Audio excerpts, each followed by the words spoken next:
Welcome to the Human Capital Innovations Podcast, your go-to source for personal, professional, and organizational growth and development. We hope you tune in often for all things people management, organizational development and change, organizational leadership, and social impact related. Maximize your personal and organizational potential with Human Capital Innovations Podcast.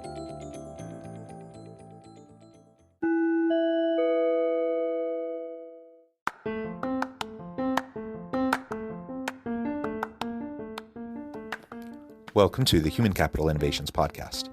In this HCI podcast episode, I talk with Michael Davis about becoming confident, influential, and impactful communicators.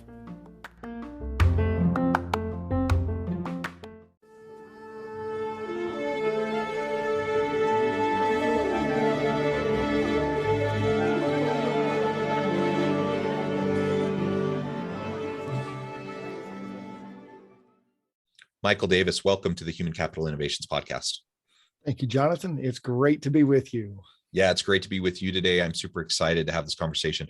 We've been prepping for this for a long time. We've had to reschedule on a couple of occasions just due to craziness in our lives and busy schedules, but we finally have a chance to meet and have a nice conversation. Today, we're going to be focusing on becoming confident, influential, and impactful communicators. And of course, there's many reasons why that's important in our professional lives and in really our lives in general. But in order to be effective leaders, we need to be good communicators. And that's one of those competency areas that I think some leaders are really lacking in. And it's one of those areas we can develop and we can grow into. So we're going to be exploring all of that together today. As we get started, I wanted to share Michael's bio with everybody. After his own embarrassing experiences presenting to groups of prospective clients, Michael Davis became an avid student of speaking and storytelling. What he discovered had such a profound impact on him that it became his calling to help others become confident, influential, and impactful communicators. Most of Michael's time is spent training clients on uncovering and crafting their most impactful business stories and navigating the new world of virtual presenting. And I could go on, but before we dive on in further, anything else you would like to share with listeners by way of your background or personal context? The biggest is this, Jonathan. I got involved in this starting back in 1994 because I wasn't a confident, influential, and impactful presenter. I was a certified financial planner at the time. I was given the task of presenting retirement planning workshops in the community. And in a word, they were awful. So bad that my boss pulled me aside one day and said, "You either got to fix this or else," meaning you're out of here. Out of pure desperation, I went and I found the organization Toastmasters International, which opened up my eyes to many truths about speaking. And eventually I ended up with the National Speakers Association also. And between the two, I met so many fantastic individuals who became mentors and set me on a whole new path.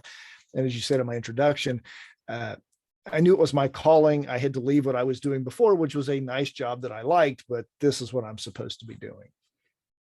Yeah, that's excellent. And yeah, personal financial planning, a lot of that is just direct interaction and communication with customers. And especially if you're doing trainings, that of course would require a lot of stage presence, facilitation and communication skills. And I share your kind of background in awkwardness and embarrassment when it comes to communicating and presenting. It's not something that comes naturally to me. You know, I'm an introvert. I'm not a charismatic kind of a person.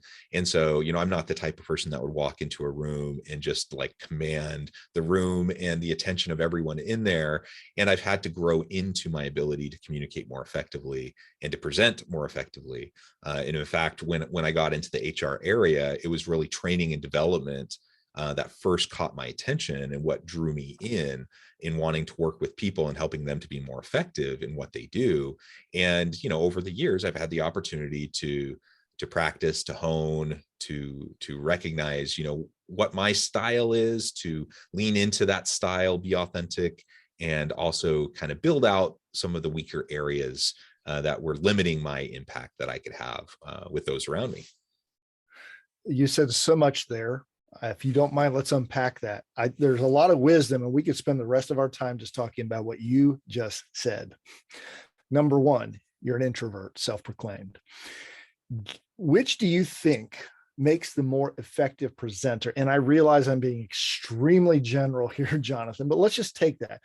Which do you think is more effective as a presenter, an extrovert or an introvert?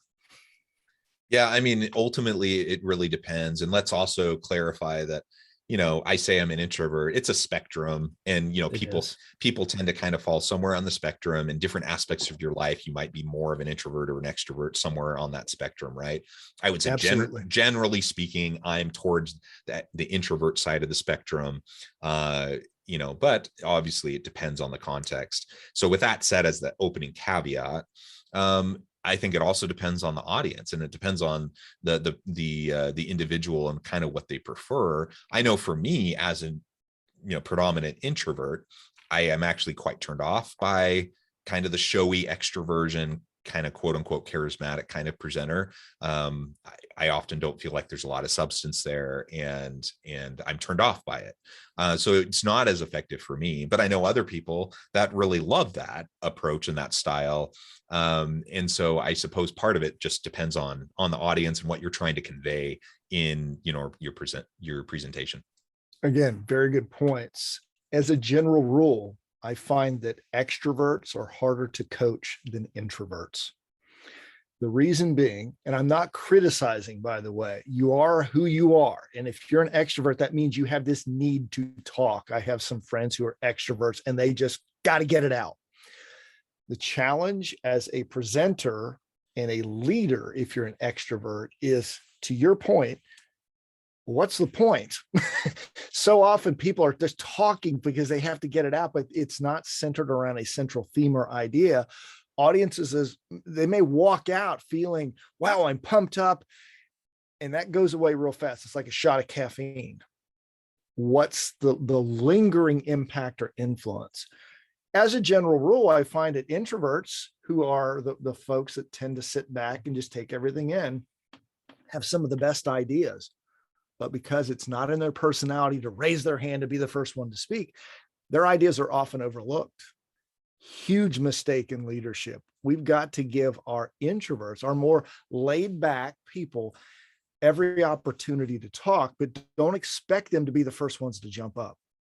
Yeah. And just to tag team on that idea, I know I'm just one anecdotal example, but as a predominant introvert, if I'm not running a meeting or facilitating a meeting, my approach tends to be to just sit back and observe and to take it in, just like you said.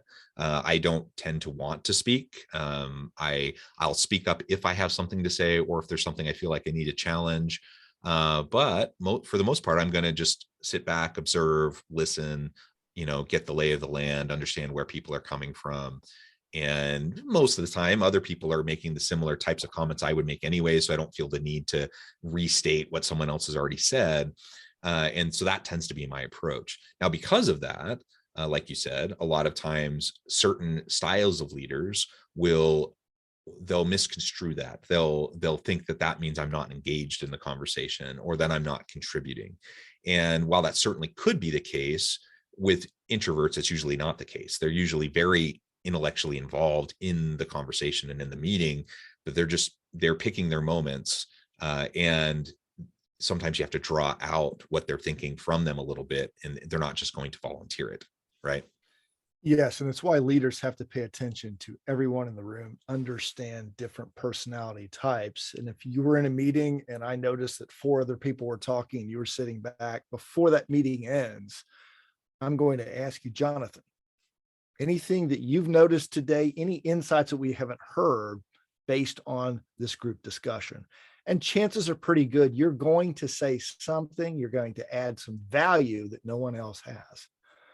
That's why part of communication isn't just me, I'm going to sit here and talk to you the whole time. That doesn't work in general. It's gotten even more so in this world of virtual presenting in the last 20 months now. What I've discovered in the professional speaking world is that many people believe we're going to go back to the days of, I stand on stage, I talk, you listen. I talk, you get inspired. I talk, you take action. I believe those days are gone forever, because the last 20 months have conditioned audiences to be part of every presentation. They were before. I mean, the person who just got up there and pontificated, that style was going away. This just accelerated that. But it's even more so that people expect to have questions asked, to take surveys, do polls, have breakout groups, right? We're going to go back live. It'll be breakout groups. We've conditioned them to that. And if you don't structure your presentations around that, to where you say less and it's more of a true dialogue, you're going to struggle as a presenter in any format. Yeah, I totally agree. And I have an example as a participant just recently. And so the context was, I'm a university professor in addition to the consulting work that I do. Yeah. And so in the university setting, I have some administrative and leadership roles. And one of the senior leaders decided they wanted to do leadership development training for all of the leaders across campus. And I get excited for this kind of stuff. So I was excited, but also a little skeptical because I've seen how some of these have gone in the past. What I have to give props to for the consultants that they brought in, the consultants really did a good job of involving people, having breakouts, having lots of conversation.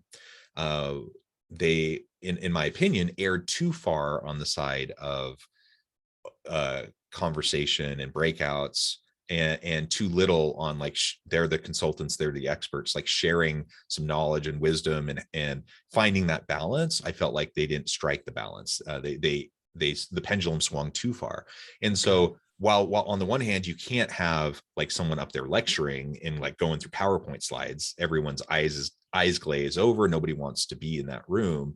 On the other hand, after 2 days of sitting in a room full of people crowdsourcing leadership principles, instead of hearing from experts like what some of the core concepts are and then exploring those in greater depth, that was also very frustrating.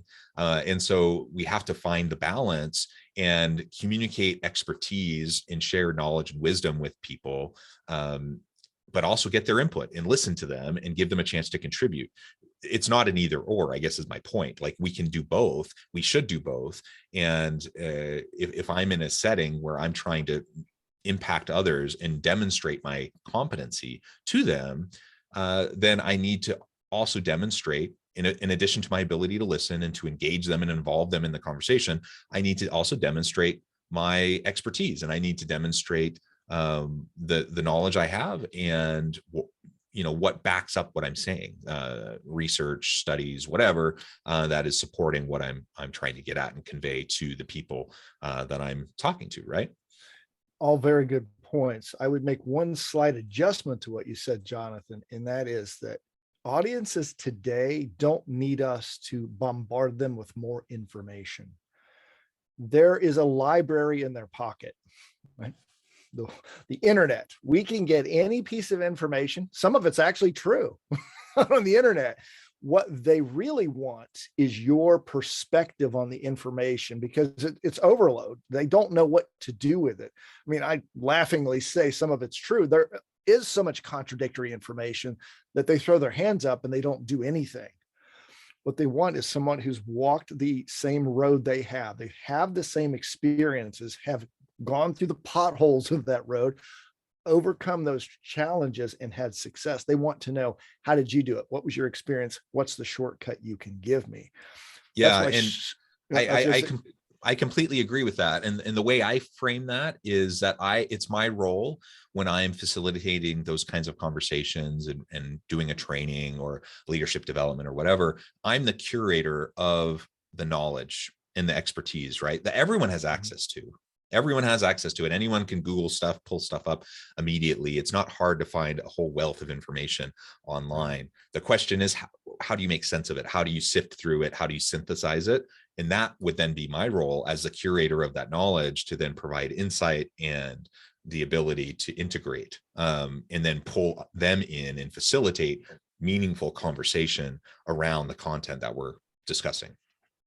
Yes, and I like what you said. What it comes down to as a facilitator is, the question is not what should I give them, it's what should I take out.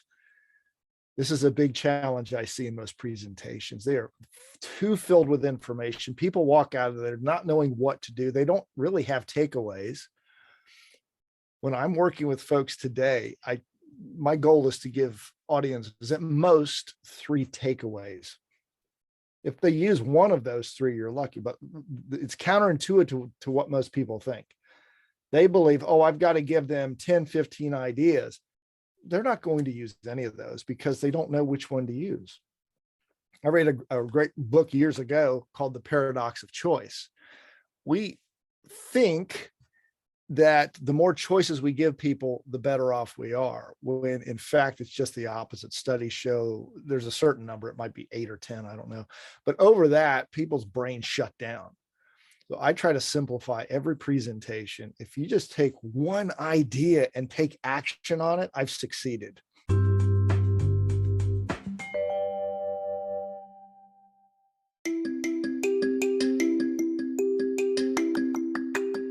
I'm excited to announce the publication of my new book from HCI Press, Bluer Than Indigo Leadership: The Journey of Becoming a Truly Remarkable Leader. Early in my adult life, I learned about an Asian proverb that translates as bluer than indigo. If you think about the color indigo, it is a brilliant, deep, and vibrant blue, what some would call the bluest of blues. To have something that is bluer than indigo is rare and truly remarkable. Contrary to popular myth, there is no one-size-fits-all or cookie-cutter approach to effective leadership. There's no silver bullet, no secret sauce, no go-to model that will solve all of our problems. The truth is, great leaders have all had their unique strengths and flaws, and have all had to discover and then pave their own distinctive path in their life's journey to fulfill their leadership potential. Bluer Than Indigo Leadership will help you discover your own path and explore those ordinary, everyday actions that will help you respond to an uncertain future and produce extraordinary results for individuals, teams, and organizations.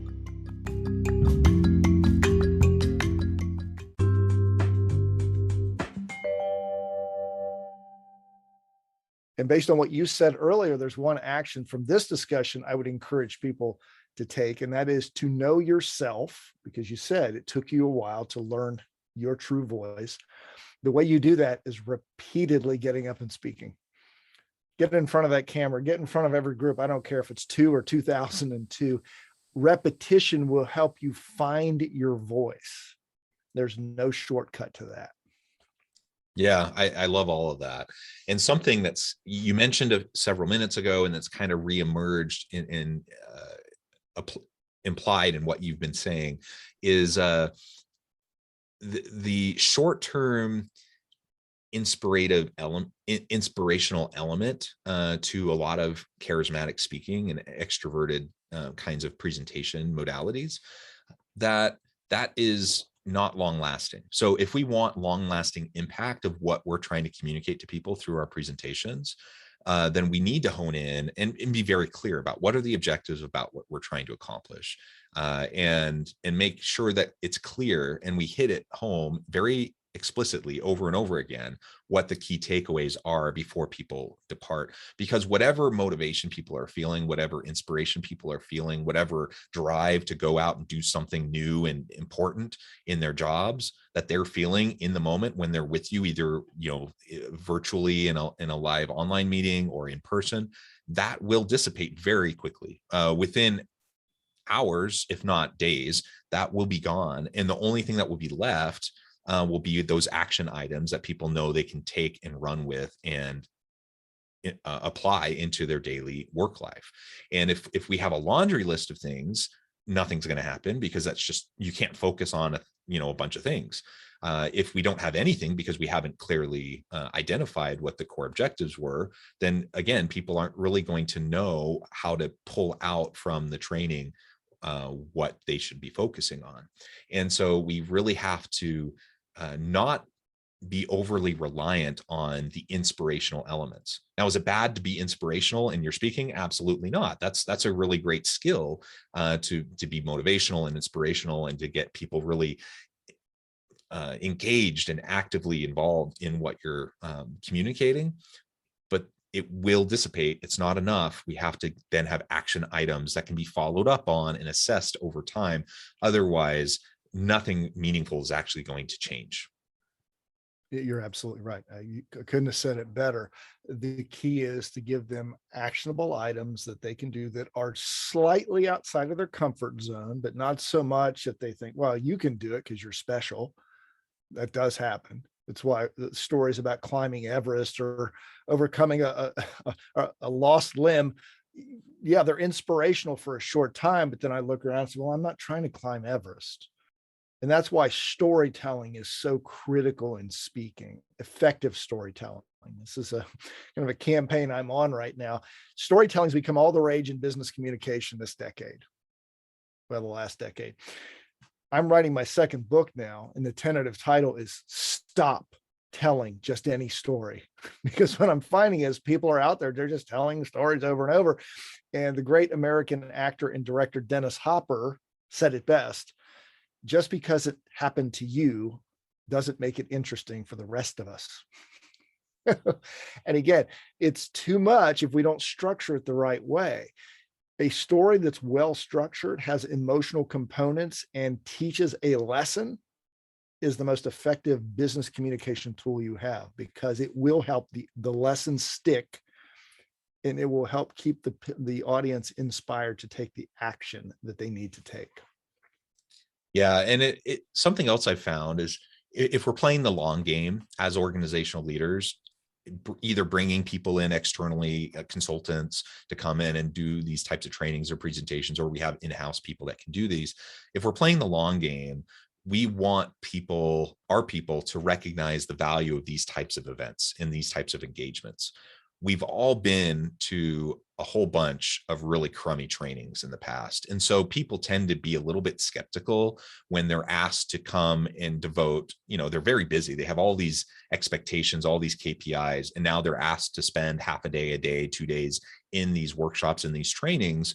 Unless there's a lot of real value, perceived value coming from that, people are going to be skeptical. They're going to be,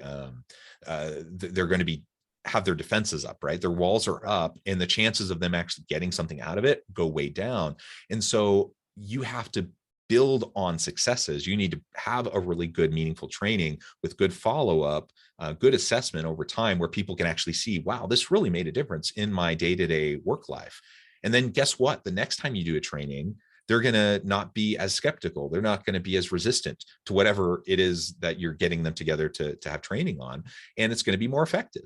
And pretty soon you build a culture, a growth mindset culture of everyone getting together for trainings on a regular basis, where everyone just knows, yeah, I'm going to be continually developing myself, continually applying what I'm learning, continually growing. And that's the kind of organization that we want to be in. That's the kind of organization I want to go into to facilitate these trainings in, because I know it's going to be dynamic, it's going to be exciting, it's going to be energized, and there's going to be lots of really great outcomes. On the flip side, when you have a less impactful training and there's really no follow-up and there's really no evidence that anything happened or changed, and I don't see any improvement in my work life, then the next time I'm asked to go to a training, I'm going to have resistance. I'm going to have skepticism, and I'm probably not going to get as much out of it because of that.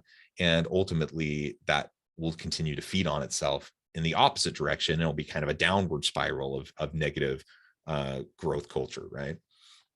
Yes, and training has either of the two effects you just said. It's incremental growth or it's incremental collapse. I was having a couple of cocktails with a friend of mine last night who is a client that owns one of the bigger brewery restaurants in our city. And he was talking about trying to make some culture shift. And we both agreed it's like exercise. You don't go to the gym once and have an intense 60-minute workout and think, we're good. Body's good. I can go back to my old ways. No, you've got to go and develop that habit and incrementally build your strength, build your endurance, change your eating habits. Same way with the culture. I know that companies have these missions and they got these new agendas. We're going to change the culture. Well, you don't just drop that on people and expect it to change in a few weeks. You've got to have the long-term vision that you mentioned, Jonathan, and then put the pieces in place, the arm curls, the squats, the push-ups, whatever your version of that is in changing culture, and incorporate those and praise people along the way, because they're not going to do it perfectly. How do you do that? Effective communication. Yeah, effective and consistent communication over time.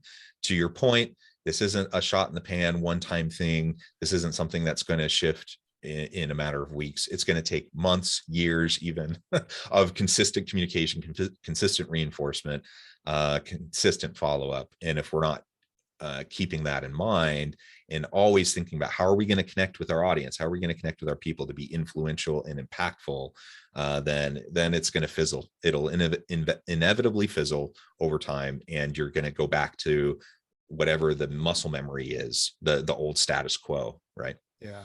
And I think the root cause of all of this, and I've really been on the bandwagon about this the last few months, is an idea that I read about in a book called Made to Stick by Chip and Dan Heath. Fantastic book. It's probably pushing 20 years old now. The concept is the curse of knowledge. You and I know our topics so well that when we're communicating to others, we just assume they know what we're talking about. And it doesn't matter if it's a sales presentation, you're talking to the board, you're talking to your team, you're on stage giving a speech, you're on camera giving a training. We all suffer from this, and we have to be aware of it to make sure that our message is clear to the listener. One of the most important lessons I learned as a speaker and a speech coach was, it's not what you say, it's what they hear. And we intuitively all know this, but we're not practicing it. I know this because every person I work with on their speeches, their stories, their presentations, I constantly have to stop them and say, what does that mean? And it's the biggest challenge we have as communicators. We know it. And because we're in such a fast-paced world, we're just getting it out there, and we assume the other person intuitively knows what we're talking about. It's our job as communicators and leaders to stop and say, am I clear? What part of this am I not being clear about? And it sounds nitpicky, but we have to say it that way. Because if I say to you, Jonathan, what part of that don't you understand? Well, you're not going to admit that you don't understand it, versus, where was I not clear? What part of that am I not being absolutely clear about to you? You're much more likely going to say, well, don't quite understand that, versus, I'm good. That one difference in the word I versus you makes all the difference in communication. Yeah, I love it. Well, Michael, I'm just noting the time. It has flown by. I feel like we could go on and on and on and talk about these topics all day long. It's been so much fun, but I need to be respectful of your time and let you get on with your busy day. Before we close today, though, I want to give you a chance to share with listeners how they can get connected with you, find out more about your work, your team, and then give us the final word on the topic for today. Sure. If you want to email me, that's the easiest way, mike@speakingcpr.com. I do have a virtual business card. If you go to bit.ly/CPR contact, you can go to that. You can schedule a short appointment with me. If you just want to talk, you can get some free reports. Happy to talk with you, but either way, you can contact me there. My last word on this, Jonathan, is the key to communication is not getting stuck in your own head, what's been called the curse of knowledge. Slow the process down. I know we live in a fast-paced world, and it feels like we have to get everything out. But if we don't slow down on the front end to make sure we're clear, it's a cascading effect that builds to where we have to spend so much time on the back end correcting the miscommunication and correcting all of the errors that came from that. Invest a little time up front so you don't have to invest a lot of time on the back end to not only fix mistakes, but clear up relationships, overcome hurt feelings, miscommunicate. It's just so costly when we don't clear it up on the front end. Well said. Well said. Thank you, Michael. It has been a real pleasure. I encourage listeners to reach out, to get connected, find out more about what Michael can do for you. And as always, I hope everyone can stay healthy and safe, that you can find meaning and purpose at work each and every day. And I hope you all have a great week.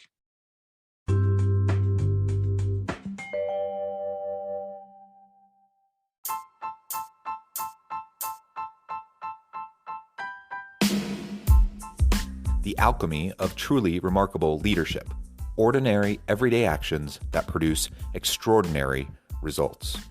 Consider how the nature of work has shifted over the past 50 years. With increased globalization, rapid technological advancement, and the shift in economic composition, the average job of today looks very different than the average job of 50 years ago. What will the jobs and organizations of tomorrow look like? Moreover, what does this all mean for organizational leaders? What are the core competencies and capabilities of organizations and their leadership that are prepared for continued disruption and geopolitical and socioeconomic shifts? Regardless of what the future holds, increasingly, leaders need to be socially minded, data-driven, decisive, champions of talent, and disruptors of the traditional notions of leadership, teams, organizations, and work. The Alchemy of Truly Remarkable Leadership will help you to explore your own leadership competencies and capabilities and consider ways to apply and implement them into your workplace and personal life.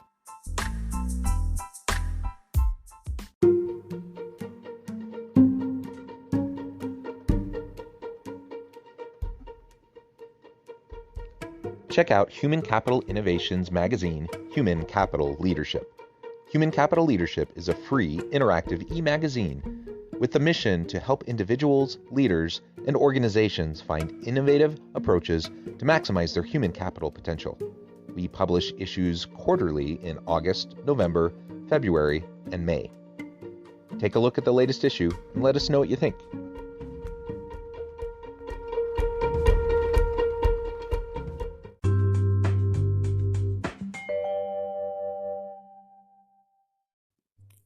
Thanks again for joining us for this episode of the Human Capital Innovations Podcast. I hope you stay healthy and safe and that you have a great week.